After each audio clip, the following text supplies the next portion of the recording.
9h, 10h30 sur Radio Espace Guidé, retrouvez les grandes gueules ou le débat citoyen sur la radio d'opinion. Savoir et comprendre l'actualité. Politiciens véreux, fonctionnaires corrompus, promoteurs immobiliers voyous, justice passive. La Guinée devient-elle mafieuse ? Les grandes gueules d'Adafo Média ne lavent pas plus blanc, mais vous permettent de défendre votre pays en vous informant. Avec les grandes gueules d'Adafo Média, dénoncez les turpitudes, nous garantissons le secret des sources. Envoyez vos documents à espacefmguinée.info, rubrique Contact. Les grandes gueules d'Adafo Média ou le socle de la liberté d'expression en Guinée. Les grandes gueules. Tout sur les dessous de l'actu. Ici, l'actu rime avec liberté de ton sur Radio Espace. Merci de continuer donc à suivre cette émission. Les GG, vous continuez donc à suivre cette émission sur les différents médias partenaires sur cette antenne, la 107.6 du côté de Nzérékoré, Zali FM, Liberté, mais aussi du côté de Kakandé et du côté de Fouta. Également, une émission à retrouver sur les sites d'information générale partenaires à cette émission. On le rappelle, la course à la présidence de la Fegui Foot lancée. Ibrahima Sori Nimaga, dit Bleu et Yaya Diallo, ils seront avec nous dans la troisième partie de cette émission pour évoquer les motivations de cette candidature. Monsieur Camara également, représentant des dames Maïsata Diallo, ceci par rapport à ce bras de fer autour d'un domaine de l'État du côté de la minière. Mais nous allons poursuivre notre émission avec Dr Makale Traoré, le président de la COFIG. Vous avez écouté la première partie de son interview. Vous continuez à réagir au GG 87. Avant de poursuivre cette interview, un coup d'œil rapide sur notre plateforme avec Ibrahima Prince Diallo. Bonjour les GG, c'est Mara Fasseli. Bonjour les amis, le projet de candidature de Dadis à la présidentielle 2015 est une déception et une insulte pour la nation. Cet homme, le message n'est pas achevé. Bonjour les GG, c'est Lamarana de Sonfonia. Moi, je vous promets que c'est de la poudre aux yeux. Dadis ne reviendra pas en Guinée sous le règne de monsieur Pam Pam Pam. Il le dit. Bonjour, c'est autre message. Bonjour les GG, Gibril est RPGiste dans ses propos. Qu'a fait la sociologie, la société civile pour désamorcer la crise? C'est Ibrahima de Afia qui le dit. Bonjour les GG, Dadis doit savoir qu'il ne mérite pas la confiance du peuple, donc qu'il ne se fatigue pas. Alpha depuis Amdallah. Et c'est autre message. Bonjour, dites à Gibril qu'il n'a pas le monopole de la vérité. Les élections communales sont tenables avant la présidentielle. S'il y a de la volonté, c'est Alimou Bindi qui signe ce message. Bonjour, ce dernier message, c'est Gabi. Je vous jure que le RPG Arc-en-Ciel est en position de faiblesse. Toutes ces histoires des calendriers et du retour de Moussa Dadis Camara ne sont que des manigances, il le dit. Et ce dernier message, Ibrahima Prince, demandez à Dr Makale pourquoi PCA s'est transformé en DG de Sotragui et où a-t-elle envoyé l'argent des anciens bus de Sogitrans. C'est un message signé Patriote. Et avant de donner la parole, ce message quand même qui nous tombe à l'instant, et Ibrahima Sori Cissé de la Caisse nationale de sécurité sociale, il dit dédramatiser les choses, tout se passe bien en Guinée. C'est lui qui le dit. Et ce dernier message, Dr Fodéoussou Fofana, mes sincères félicitations à Madame Makale Traoré au regard de sa belle prestation avec les arguments des plus convaincants. Elle peut compter sur la disponibilité de l'opposition républicaine pour un dialogue franc et sincère pour sortir notre pays de cette crise lancinante. Message signé honorable docteur Oussou Fofana. On poursuit donc notre interview avec vous, Moussa Yoruba. Peut-être la question de l'auditeur. Après moi, la question que je voulais poser, c'est par rapport à la crise. Récemment, docteur, on a échangé quand même sur une mobilisation des femmes. Des rencontres ont été effectuées, surtout avec les institutions de la République pour désamorcer un peu cette crise. Qu'est-ce que cela a donné finalement ? Bon, c'est en cours, hein. Nous sommes en plein dans la crise et les femmes se sont réunies et nous avons fait une déclaration commune avec les religieux et les démarches continuent au niveau des institutions. Nous sommes décidés à aller jusqu'au bout parce qu'on n'a pas le choix. Je voudrais juste apporter une petite précision. Je suis également présidente du réseau des femmes ministres et parlementaires de Guinée et Refamp, avec lequel nous avons mis en place la COFIG. Donc je voudrais relever cela pour ne pas que mes collègues se sentent frustrés. Bien. C'est ça. Ouais. Alors rapidement, est-ce que vous sentez, docteur Makale, que l'État aujourd'hui ne fournit pas assez d'efforts pour instaurer ce dialogue. Et que sur le calendrier, parce qu'on parle de la tenue des communales avant la présidentielle, vous avez suivi même à distance tout le débat autour de l'inversion ou pas de l'ordre des élections lorsque la CENI a rendu public son chronogramme électoral.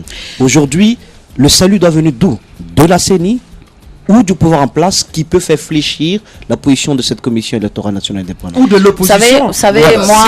Si tant est qu'elle doit abandonner ses revendications. Vous savez, moi je réponds toujours aux questions en conscience. Bien. Je pense que débat communal présidentiel n'est pas fondamental.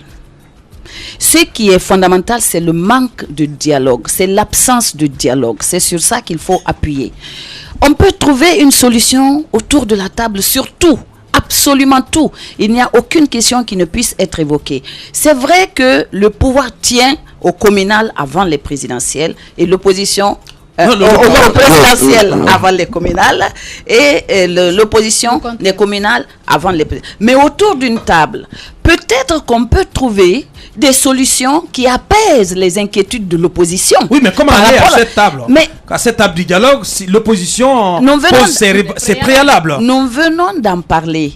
Je pense que l'opposition doit aller à la table de négociation sans préalable, avec toutes ses revendications écrites les plus folles. Parmi les revendications de l'opposition, il y a le gel des activités de la CENI. Vous pensez que l'opposition doit aller à cette table du dialogue pendant que la CENI continue de dérouler ses activités? À mon avis, je pense la que préparation du processus électoral est même l'objet de ce dialogue. Je pense que la CENI doit faire un effort dans ce sens. Bien. Absolument. En arrêtant les activités, par exemple. Bien. Voilà.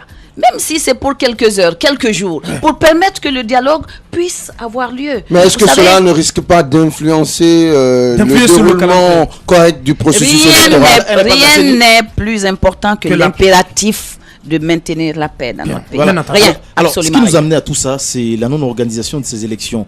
Alors, vous, aujourd'hui, vous inscrivez dans une question de poste et après les élections, c'est-à-dire une question de stabilité. Mais qui sait qu'on n'organise pas des élections peut forcément nous amener à l'instabilité. Quel est votre point de vue aujourd'hui? Le fait de voir la Guinée presque 5 ans sans élection communale. C'est une faute. Qui incombe à qui? Mais au pouvoir. C'est une faute. Je pense que on aurait dû organiser. Mais ça, vous savez, c'est l'opinion de tout le monde. Au niveau du pouvoir comme au niveau de l'opposition. C'est une erreur, c'est une faute de n'avoir pas organisé ces élections avant. Aujourd'hui, la situation devient compliquée alors qu'on aurait pu organiser ces élections 3, 6 mois, 9 mois après les présidentielles. Alors, en tant qu'analyste, quand on parle d'Ebola et autres, pour vous, ça ne tient pas la route? Je pense qu'on aurait pu faire un effort. Mais on aurait pu faire un effort. Mais tout ça est compliqué vraiment par le manque de dialogue entre l'opposition et le pouvoir. Vraiment. Qu'est-ce que vous allez en savez, quand on est sorti, par exemple, de l'observation électorale en 2013, nous avions fait, par exemple, des propositions sur l'amélioration du code électoral pour faciliter les prochaines échéances. Ça n'a pas été fait. Nous avons proposé qu'un guide soit réalisé à l'attention des élus, des administrateurs locaux. Ça n'a pas été fait. Pourquoi? Parce que nous avons constaté pendant les élections que des fois, ces élus locaux commettaient des fautes sans se rendre compte, pas exprès, par ignorance. Ouais. Donc, il fallait les former à leur rôle et à la limite de leur rôle pendant le processus électoral. Il y avait un travail à faire au niveau des jeunes. C'est extrêmement important parce que pendant cette observation, nous, on avait fait un pacte avec les jeunes des quartiers difficiles de Conakry. Une journée scrutin sans violence. On les a habillés de t-shirts, avec les femmes de la sous-région qui étaient là. Et ça a été vraiment une réussite dans ces quartiers. C'est pour ça que ça a été calme. Ouais. Mais au sortir des élections, l'Assemblée devait tout de suite tabler sur les insuffisances de notre code électoral. Ça n'a pas été Ça n'a fait. pas été fait. Donc, et je l'ai dit ici. Je dis attention, au lieu de tergiverser sur ce que les résultats des élections législatives ont donné, travailler sur le processus pour que les prochaines élections ne nous rattrapent pas avec les mêmes dysfonctionnements. Aujourd'hui, nous y sommes, les dysfonctionnements sont là, et c'est pour cette raison d'ailleurs que nous voulons que la case de veille soit mise en place vraiment plusieurs mois avant les élections pour aider justement à attirer l'attention sur ces dysfonctionnements. Alors la case de veille, c'est pour parer justement à ce genre de situation. Qu'est-ce que ça vous fait aujourd'hui après avoir quand même mené, si on peut dire, on peut dire que vous êtes encore en l'embryon parce que vous n'avez pas encore atteint toute l'Afrique, mais qu'est-ce que ça vous fait déjà au début du combat, voir que vous prêchez la bonne parole et que cette parole n'est pas bien assimilée? Ça ne m'empêchera jamais de continuer à prêcher cette bonne. Ce n'est pas simplement de la bonne parole, c'est se battre pour qu'il soit instauré dans ce pays une culture de paix, une culture de la citoyenneté au-dessus du militantisme. Vous savez, moi je suis de la mouvance. Je veux dire, j'ai mené ce combat avec conviction. Je suis fière encore aujourd'hui. Vous y êtes toujours? Non mais attendez, quand on a conduit une élection présidentielle et que le président est élu, moi je dis en politique il y a un minimum d'éthique. Ouais. Je ne peux pas moi-même dire aujourd'hui que le professeur Alpha n'est plus ce qu'il était, ce que j'ai dit devant l'ensemble des Guinéens. Mais je reste citoyenne avant tout. Et lorsqu'il y a des choses qui ne vont pas, y compris dans le camp que j'ai porté au pouvoir, j'ai l'honnêteté, j'ai le courage de le dire. L'obligation morale. L'obligation morale. Alors, il y a une solution qui est de plus en plus sur certaines lèvres, c'est le couplage des élections. Est-ce que c'est une solution qui vous paraît réaliste? Je pense que tout est possible sur la table de dialogue. Ouais. Franchement, je veux dire, vous savez, tous ces hommes politiques ont eu une expérience, sortis de grandes écoles, de grands hauts fonctionnaires. Moi, je suis épatée qu'ils n'arrivent pas à se sortir de ce drap. Les femmes seraient là. Ah bon? Ils se seraient parlé. Ah bon? Vous trouvez? Elles se seraient parlé. Vous pensez que clair, le salut, se serait parlé. Le salut, c'est une question de genre. Vous savez pourquoi? Vous savez pourquoi, Dr Makali? Vous savez pourquoi? Ce n'est pas une question de genre. C'est une question de ressenti, de fierté fictive que vous avez et que nous avons la capacité de mettre à côté, de nous décentrer par rapport à ça et aller à l'essentiel. Ça signifie qu'elle a des aspirations. Donc vous pensez que c'est une guerre d'ego à laquelle nous assistons entre les deux principaux protagonistes? Absolument. Et puis, cette autre actualité concernant toujours le sillage politique, c'est qu'il y a aujourd'hui un problème latent. Il y aurait un problème latent entre l'UFR et l'UFDG. On a suivi un responsable de l'UFR déclarer ici que Cellou Dalein Diallo ne va pas engager toute l'opposition. Qu'est-ce que cela vous explique? En allant à cette rencontre avec le président Alpha Condé. Je ne suis pas au courant, hein. Bon, et puis, je ne sais pas si c'est pas entre un problème et l'UFDG. Allez, je voulais poser à Dr Makali quand même. Nous parlions des événements. Vous avez vécu le 28 septembre. Aujourd'hui, le capitaine Moussa Dadis Camara est à la tête d'un parti politique. Il prétend briguer la magistrature suprême en Guinée et à la présidentielle de 2015. Qu'en pensez-vous? Vous qui étiez au stade du 28 septembre. Ouais. Bon, je pense sincèrement qu'aujourd'hui, j'aurais vu le président Dadis dans un rôle de réconciliation. Plus que dans un rôle de candidature. C'est ce que je pense. Vous êtes déçu de sa décision d'aller à la course à la présidence? Elle lui appartient. Elle lui appartient. Mais personnellement, j'aurais préféré aujourd'hui que vraiment il soit profondément engagé dans un processus de Quelles peuvent en être les conséquences, Dr Makali? Je ne sais pas. Mais cette candidature a tendance à provoquer quelques réminiscences, notamment du côté des victimes. Qu'est-ce que le pouvoir doit faire dans ce sens? Même si le président Dadis n'a pas encore été inculpé formellement. Non, mais le pouvoir n'a rien à faire. Le Dadis est un citoyen. Pour le moment, qui n'est pas condamné. Moi, je suis juriste. Hein. Donc, une petite déformation professionnelle. À partir de là, il a le droit d'être candidat, comme vous, comme moi. Maintenant, à la justice, au finish, de trancher. la Cour constitutionnelle qui va accepter, qui va valider les candidatures, de voir s'il peut l'être ou pas. Mais pour le moment, il en a le droit. Ouais, Mais je dis encore une fois, compte tenu de tout ce qui s'est passé, et nous, les femmes, après le 28 septembre, puisque avant on n'a pas pu le rencontrer, on a eu un huis clos de 3 heures avec Dadis. On s'est enfermé pour lui dire ce que nous pensions. Ne me demandez pas de révéler ce que nous avons dit, mais nous avons pu lui dire ce que nous pensions du 28 septembre. Nous avons rencontré un homme qui nous a écoutés, qui a regretté ce qui s'est passé. Je pense qu'à partir de là, après cela, il a eu une traversée de désert. Aujourd'hui, il est en exil. L'exil est très dur. En revenant dans ce pays, personnellement, s'il m'entend, je l'aurais bien vu dans un rôle de rapprochement que dans un rôle de candidat. Alors, récemment, une délégation de la CPI était en Guinée, certainement pour faire pression sur les autorités. Est-ce que vous pensez que le rythme avec lequel évolue la justice, c'est un rythme normal ou c'est un rythme qui doit être amélioré? Accéléré. C'est un rythme normal. Alors, Ces procès-là, ces procédures sont très longues. Bien, et on va revenir sur votre expérience dans le cadre de la préservation, de la gestion des conflits. Aujourd'hui, vous pensez que tous les ingrédients d'un basculement sont réunis en Guinée? Oui. Oui. Vous savez, quand on a vécu des expériences que je vous ai racontées là, ce fameux jour où 3 fois dans la même journée, j'ai échappé.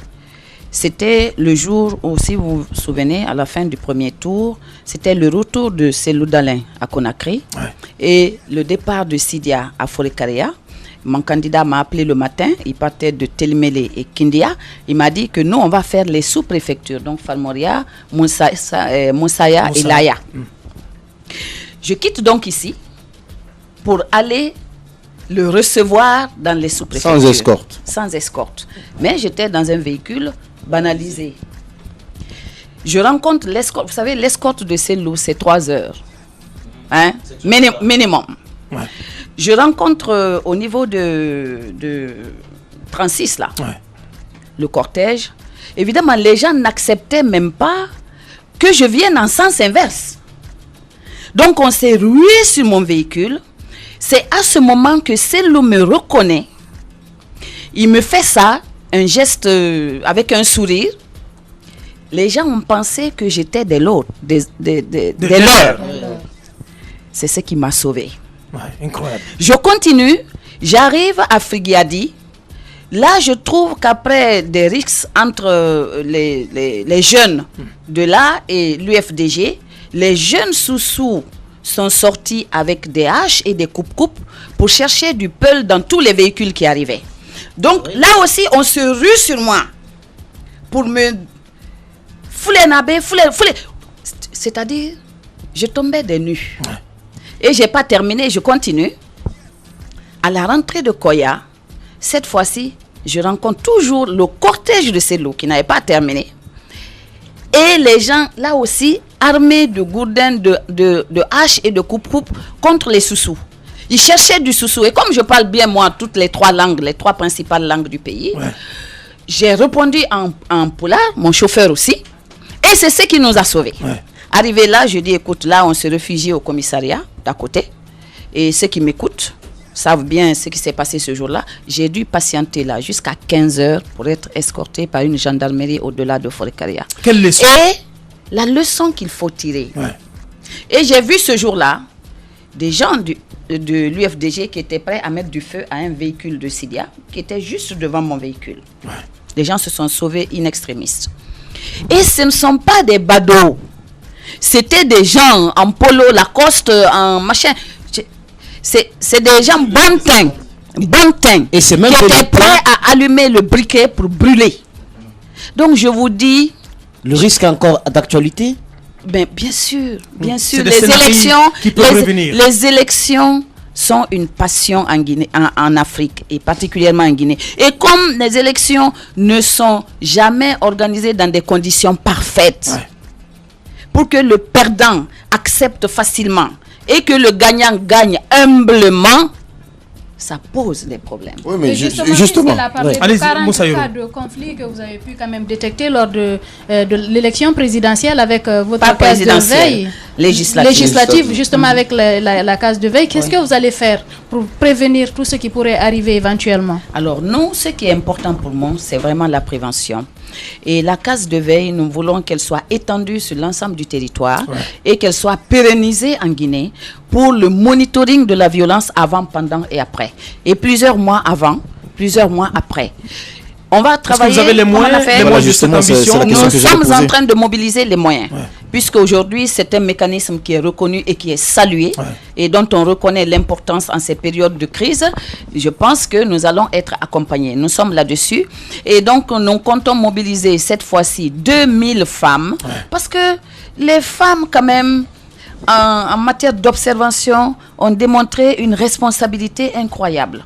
Je vais là aussi vous citer 2 cas. À Symphonia, au moment de la centralisation au niveau du bureau de vote, c'est une de nos dames qui nous a appelés parce qu'elle a constaté un attroupement de jeunes avec des armes blanches. Et nous avons tout de suite appelé la Fosselle, que je salue, parce que nos partenaires ont joué le jeu jusqu'au bout, que ce soit la CENI, l'histoire du stylo, c'est nous qui l'avons réglé, que ce soit à Kaloum, avec notre médiation, avec le problème qui allait faire exploser Kabloum avec Baïdi, et que ce soit à l'intérieur du pays, les femmes ont fait vraiment preuve de grande responsabilité en remontant tout de suite les informations, et nous avons mobilisé, et même celle où ce jour-là, je l'ai réveillé, il dormait, parce que ces militants commençaient à manifester leur joie de victoire à Dixine, et il a tout de suite réagi. Il a demandé aux gens d'arrêter et ils ont arrêté. Ça a été la même chose à Ratoma avec la délégation spéciale que j'ai alertée dans une école où les gens se bagarraient parce qu'on a installé une quinzaine de bureaux de vote dans une même école. Les gens sont arrivés, ne savaient pas comment voter. Ça a failli dégénérer. Et j'ai tout de suite appelé l'administration du territoire. Ratoma a été mis en marche. Donc vraiment, il y a eu une collaboration parce que chacun voulait que ces élections se passent bien. Nous voulons que ce mécanisme-là soit étendu, pérennisé. Et nous allons organiser des ateliers de partage, notamment avec les médias, avec la société civile, avec les élus et l'administration du territoire, pour que chacun comprenne en quoi consiste la case de veille et que vraiment tout le monde se mobilise autour de ces cases de veille pour préserver. Alors vous avez parlé de la société civile. Un mot quand même sur, on va appeler ça l'inertie, l'amorphisme de la société civile. De la société civile, pratiquement, elle reste à faune sur cette crise politique que la Guinée traverse. Docteur Makale, quelle est votre lecture sur cet état des faits? J'ai dit ici que la société civile a besoin de faire son toilettage. Je l'ai dit ici la dernière fois qu'on s'est rencontrés. Je pense que là aussi, il y a un problème d'ego à gérer. Et nous faisons partie de là, nous montrons la capacité de pouvoir travailler ensemble au-delà des différences parce que la COFIG, vous avez tout dedans. Vous avez l'opposition, le pouvoir, vous avez vos opinions. Mais quand vous arrivez là, on parle femmes, on parle Guinée. Point. Il faut que la société civile arrive à ce stade-là. Et nous allons faire en sorte que cette société civile se rapproche. Vous savez que prochainement, il y a les états généraux de la société civile. Il s'agit de mettre à plat mais tout ce qui ne va pas. Qui ne sont pas partagés par tout le monde. Vous partagez l'idée? Il y a donc ce projet qui fait Est-ce que vous êtes du camp qui fait son Dr. chemin Makale? qui fait donc son chemin, qui fait son chemin. Ces états généraux sont nécessaires.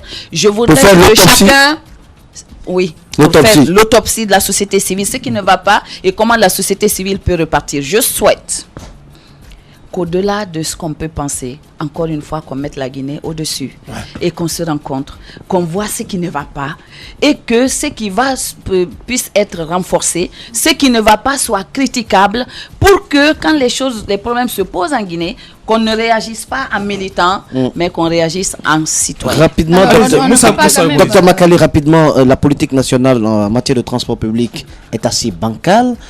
On aimerait comprendre du côté de la Sotragui ce qui se passe.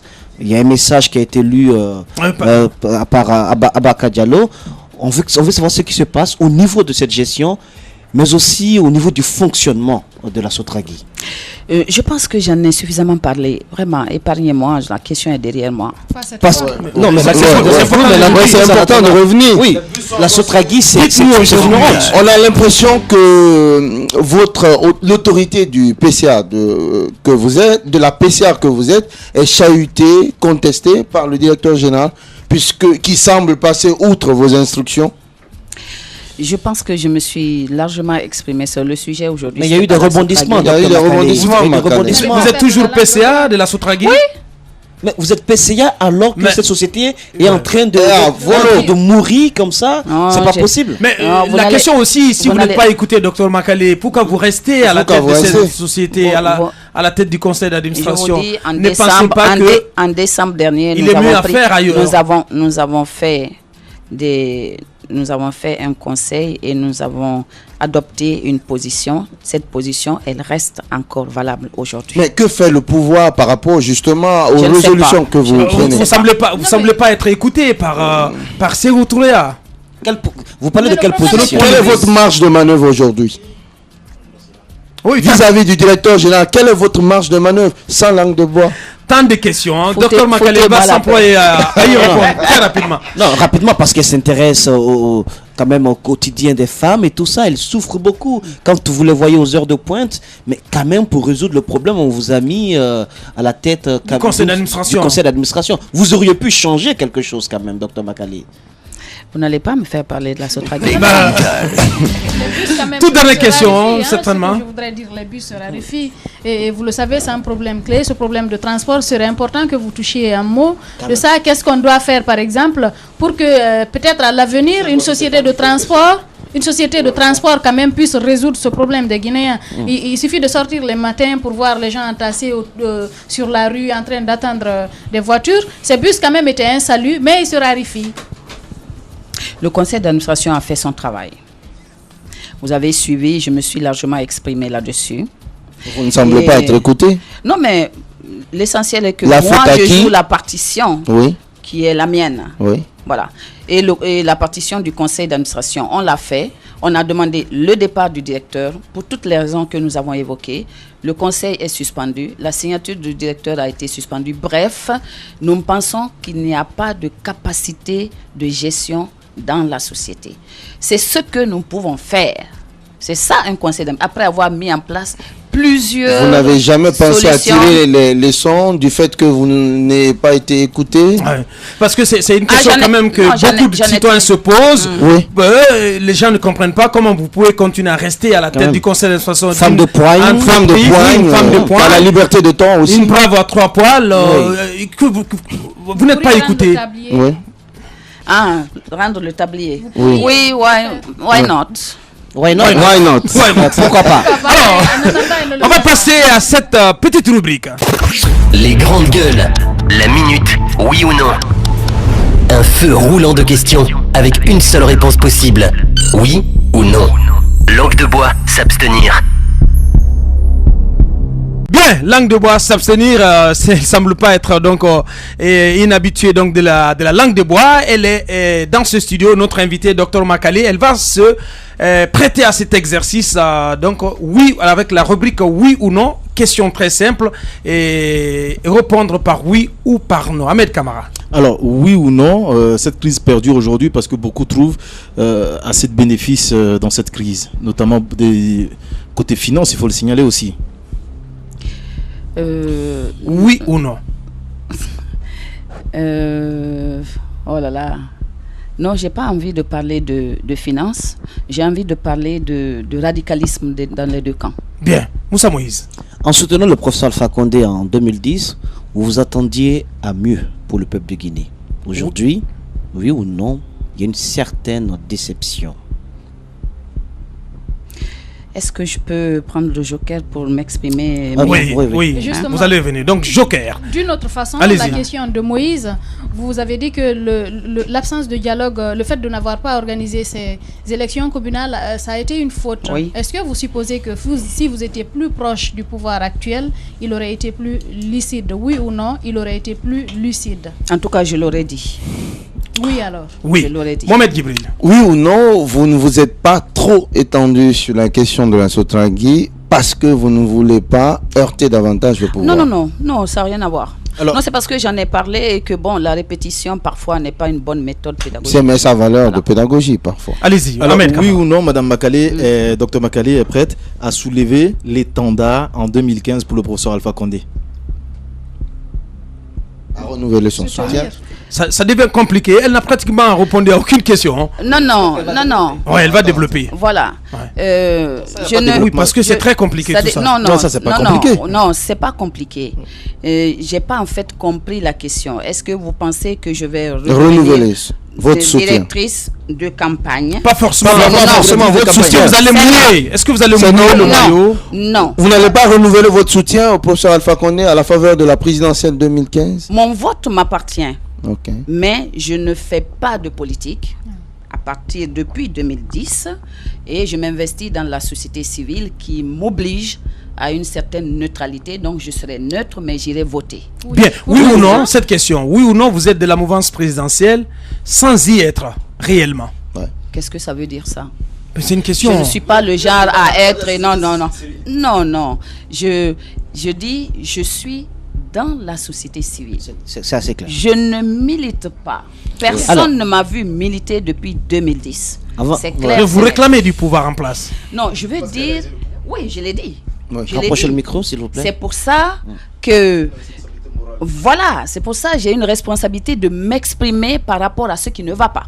Très bien. Avant de développer sur ma première finir. question, ce que j'aimerais comprendre, oui ou non, après votre départ, entre guillemets, du RPG, on vous a fait énormément de procès au sein de ce parti politique? Je ne sais pas. Je ne suis pas au courant. Mais ce que j'ai pu observer, c'est que franchement, avec les cadres du RPG, vraiment, j'ai de très bons rapports. Ils reconnaissent tous le travail que j'ai fait et ça me suffit. Mais je n'ai jamais été au RPG. Bien. Oui ou non? C'est un lapsus. Ah, c'est un lapsus. Allez-y, oui Moussa Yoro. Docteur Makale, on sait qu'aujourd'hui vous êtes neutre, vous êtes de la société civile. Oui. Mais oui ou non, vous avez des ambitions politiques à la longue? Oui ou non. Ellen Johnson, Sherleaf de la Guinée. Ahmed, je n'aime pas ça. Ellen Johnson, Sherleaf de la Guinée. Vous ne passerez pas ça. Bien. Je vais vous répondre ceci. Je pense que si on faisait les thèmes de référence pour être candidat à une élection, je pense que je remplirais quelques critères. Bien. L'instruction, le micro. L'instruction, l'expérience, la connaissance du terrain. Je connais le terrain des jeunes, je suis au niveau des universitaires, je connais le terrain des ONG, la société civile, j'ai une expérience dans le privé, j'ai une expérience de connaissance du monde, j'ai écumé le monde entier et j'ai une capacité que je me reconnais, peut-être la seule, c'est la capacité de réunir. Formidable. Et la Guinée a besoin de réunir plus que tout. Formidable. Pour terminer, Mohamed Guibé. En vous écoutant, on a l'impression que vous êtes amer. Oui ou non, vous l'êtes? Non. Bien. Non. Alors, vous avez donc cette caméra derrière moi. Vous allez la fixer, Dr Makale, pour vous adresser au peuple de Guinée qui vous écoute et qui a beaucoup peur.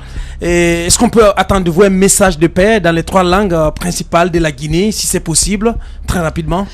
Je voudrais peut-être m'adresser d'abord au président de la République. Allez-y. Un homme en qui j'ai cru, que j'ai accompagné, pour qui j'ai risqué ma vie, et lui dire que c'est lui qui gagne dans la paix.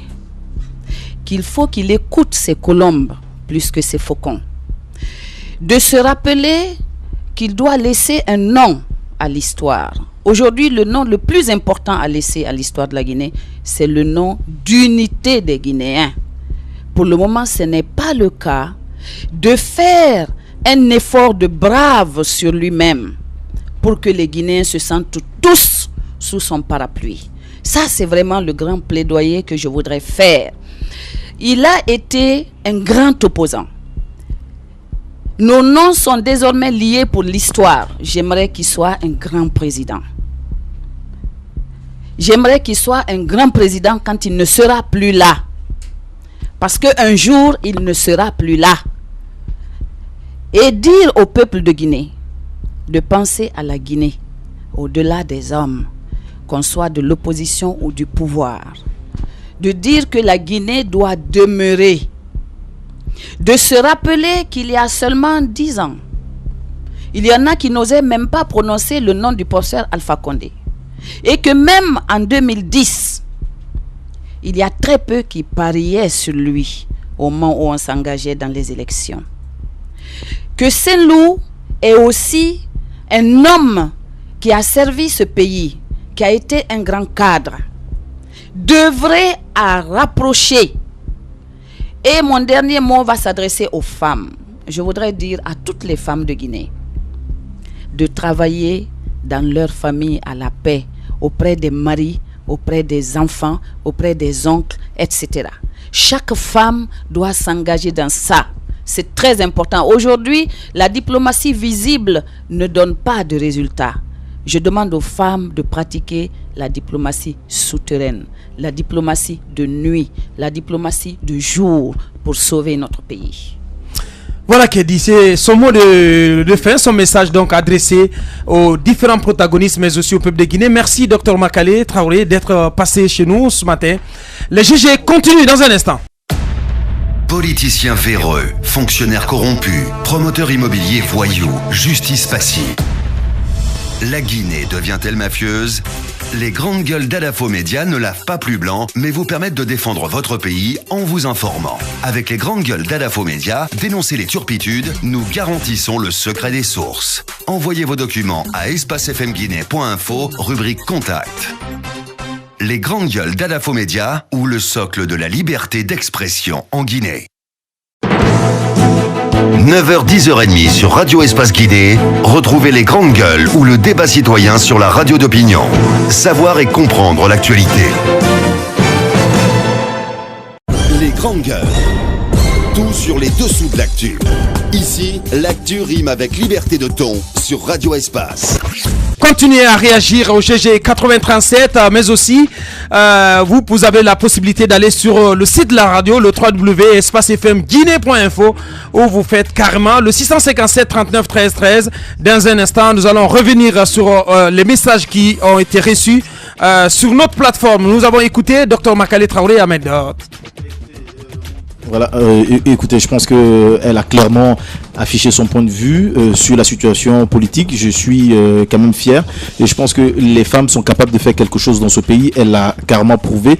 Je pense également que ces leaders politiques doivent faire quoi exactement, nous prouver également qu'ils sont capables. Je pense que les femmes doivent se lever et les leaders politiques aussi doivent prouver, doivent faire confiance à toutes ces femmes. Je pense que les élections arrivent, on verra, on pourra bien évidemment confier assez de responsabilités à ces femmes dans les grandes instances de ces différents partis politiques. Ouais. On a vu, elle a été directrice de campagne du RPG Arc-en-Ciel. On a vu que ça a bien donné. Je pense que pareil, on peut le faire pour les autres élections à venir, du côté de l'UFDG, du côté de l'UFR, dans tous ces grands partis. Je pense qu'il faut donner quand même une grande responsabilité à ces femmes. Elles sont capables de faire quelque chose et elle a prouvé. Elle a prouvé. Très rapidement, je pense qu'on a senti que c'était une femme aujourd'hui qui a une liberté de temps certaine. Elle n'a pas nié ce qu'elle avait comme rapport avec le professeur Alpha Condé, mais elle a prouvé une honnêteté parce qu'au moins elle a pu dire ce que certaines personnes savent comme vérité auprès du président, mais qu'elle n'ose pas le dire. Je pense qu'il faut avoir cette honnêteté intellectuelle. En parlant au peuple de Guinée, en prenant la parole dans les médias, il faut dire ce qui est vrai. Quand on soutient une personne, il faut savoir rappeler à cette personne, dire la vérité à cette personne, rappeler à cette personne quels sont les objectifs ou les promesses qu'elle avait prises pour son propre peuple. Je pense que Dr Makale l'a fait. Bien. Et tenez-vous bien, ça ne m'étonnerait pas qu'elle crée un parti politique ou qu'elle caracole à la tête d'un parti politique dans les années à venir. Pourquoi pas? Je l'ai dit. Pourquoi pas? Hélène Johnson, Sherliff de la Guinée. On poursuit cette émission. On s'intéresse à ce bras de fer autour d'un domaine de l'État, la minière. Monsieur Komara en direct dans cette émission. Monsieur Komara, bonjour. Bonjour, M. Diallo. Expliquez-nous un peu, M. Komara, la genèse de ce problème.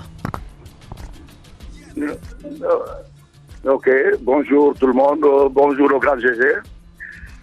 Et c'était le 8 février et le 8 octobre 2013.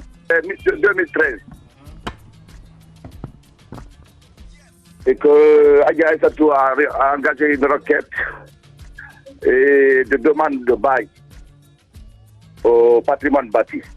Et la lettre a été adressée au directeur national du patrimoine bâti à l'époque.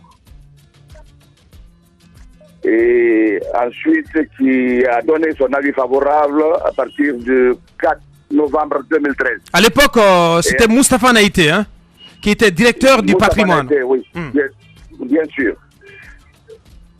Et à son tour, il a adressé une lettre au ministre de la ville et de l'aménagement du territoire à l'époque. Oui.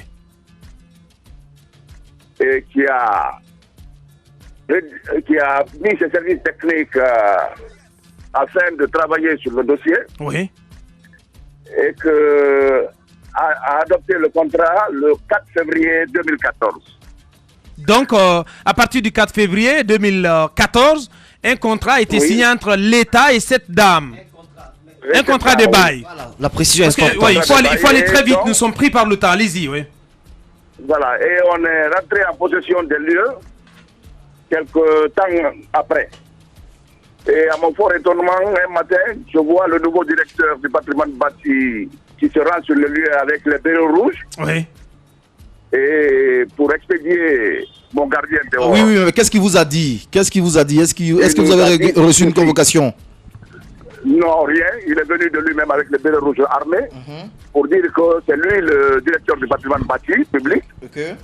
Et c'est un décret qu'il a envoyé et donc nous sortons des lieux. Et vous lui avez exposé, vous lui avez exhibé le contrat qui vous lie à l'État. Et qu'est-ce qu'il en a dit? Bien sûr, il m'a dit que lui, c'est pas son problème. Très bien. Et que je lui avais dit que ton prédécesseur allait donner son avis avant que ce contrat-là ne soit octroyé par le ministre à l'époque. Oui. Et il a dit non, lui, il ne peut pas comprendre ça. Et c'était son prédécesseur, ça. C'est lui qui est là maintenant. Est-ce que le délai contractuel a été respecté par vous? Bien sûr, on était déjà... Dans le démarrage des travaux et tout ça? À 3 mois de l'obtention du contrat. Et au moment où on se préparait pour commencer les travaux, il est venu s'emparer des lieux. Vous êtes... Ensuite, qu'est-ce qui s'est passé? Et ensuite, on a engagé une procédure judiciaire parce que c'est à la justice de trancher un conflit entre l'État et un citoyen. Oui. Et on a engagé une procédure d'abord d'arrêt des travaux qu'il avait entamés en attribuant les lieux à une autre personne, sachant qu'il y a un bail. Oui, et qu'est-ce qui en est sorti? Quelle était la conclusion de ce processus judiciaire? Et la justice nous a rendu dans notre jouissance de droit sur les lieux.